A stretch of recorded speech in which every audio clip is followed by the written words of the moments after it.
আসসালামু আলাইকুম রহমতুল্লাহ। সারা দেশে আলাউদ্দিন জিহাদি, নকশবন্দি এবং কাসেমি সাহেবের সে ফিলিস্তিন, মিশর, জর্ডান সফর নিয়ে অনেকে সমালোচনা করছেন। আসলে একটা কথা বলতে কি, মুফতি আলাউদ্দিন জিহাদি সাহেব, ওনার মূল লক্ষ্য কিন্তু ফিলিস্তিনবাসীকে সহযোগিতা উদ্দেশ্য নয়। মূলত উনি জর্ডান, মিশর, ফিলিস্তিন সহ বিভিন্ন রাষ্ট্রে সফর করার জন্য মূলত বের হয়েছিলেন। কিন্তু উনি প্রয়োজন মনে করেছেন, যেহেতু ফিলিস্তিনের অবস্থা খুবই ভয়াবহ, ওরা খাইতে পায় না, ওরা সর্বদিক থেকে ওরা বঞ্চিত, অনেক অধিকার থেকে তারা বঞ্চিত। সেই জন্য আলাউদ্দিন জিহাদি সাহেব চেয়েছেন, মনে করেছেন, প্রয়োজন বোধ করেছেন যে যেহেতু ওদিকে উনি যাবেন, সেহেতু যদি ওনাদেরকে কোনোটা কি বলে সহযোগিতা করা যায় বা ওনাদেরকে একটু হেল্প করা যায়, আল্লাহ পাক হয়তো এর উসিলা ওনাদেরকে মাফ করতে পারে, মুসলমানের পাশে দাঁড়াবে, এটাই তো স্বাভাবিক, তাই না?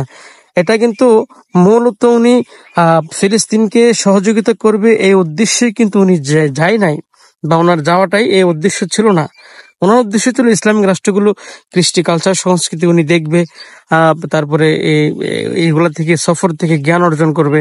এটাই কিন্তু ওনার ইসলামী নিদর্শনগুলো উনি দেখবে, এটাই কিন্তু ওলিয়া উলিয়া কেরামের মাজার জিয়ারত করবে, হ্যাঁ, এই আইম্মে মুস্তাহিদিন, সালফে সালেহিনদের মাজার জিয়ারত করবে। এটাই কিন্তু ছিল ওনার মূল টার্গেট এবং উদ্দেশ্য। এখন উনি চেয়েছেন, প্রয়োজন মনে করেছেন, যদি দেশবাসী ওনাদেরকে একটু সহযোগিতা করে, অথবা সহযোগিতা অনেকে চেয়েছেন যে বা ওনাদেরকে সহযোগিতা করবেন, কিন্তু অল্প টাকা কিভাবে তাদের কাছে পৌঁছাবে, এই জন্য বিগ একটা অ্যামাউন্ট নিয়ে উনি চেয়েছেন ফিলিস্তিনবাসীদেরকে দেওয়ার জন্য।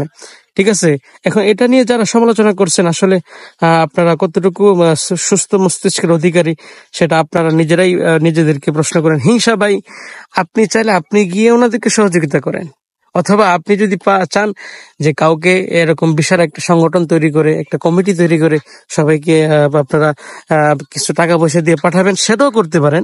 কিন্তু একটা মানুষ, আপনার মত বিরোধ থাকতে পারে, ধর্মীয় মতানৈক্য থাকতে পারে, কিন্তু এই মতানৈক্যর তাগিদে যদি আপনি এই মুহূর্তে আলাউদ্দিন জিহাদি সহ যারা সফরে আছেন, ওনারা সুন্নি বলে ওনাদেরকে আপনারা যদি হেয় করেন বা হেনস্থ করেন বিভিন্নভাবে সোশ্যাল মিডিয়াতে, এটা কিন্তু আল্লাহর দরবার আপনাদেরকে জবাব দিতে হবে। আল্লাহ দরবারে আপনাদেরকে জবাব দিতে হবে।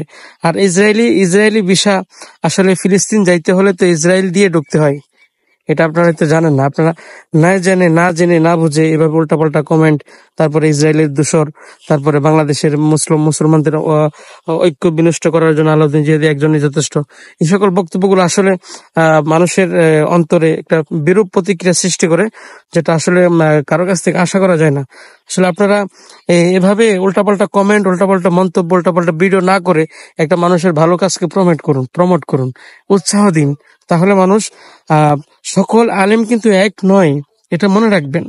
বিশেষ করে সুন্নি ঘরানার যারা সঠিক হক্কানি রব্বানি সুন্নি আলেম, যারা আকীদা আহলে সুন্নাত লালন পালন করে, হক্কানি পীর ওলিয়া উলিয়া কেরামের সোহবত যারা নিয়েছেন, তারা কখনো প্রতারক হতে পারে না, এটা মনে রাখবেন। তারা কখনো প্রতারক হতে পারে না, তারা মানুষের ইমোশন নিয়ে কখনো খেলা করে না। কারণ এটা তারা শিখে নাই, এটা তাদের আচরণের মধ্যে পড়ে না।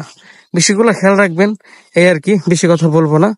তো মানুষের ভালো কাজকে প্রমোট করতে শিখুন, মানুষকে উৎসাহ দিন, এই দাবি করেই আপনাদের কাছ থেকে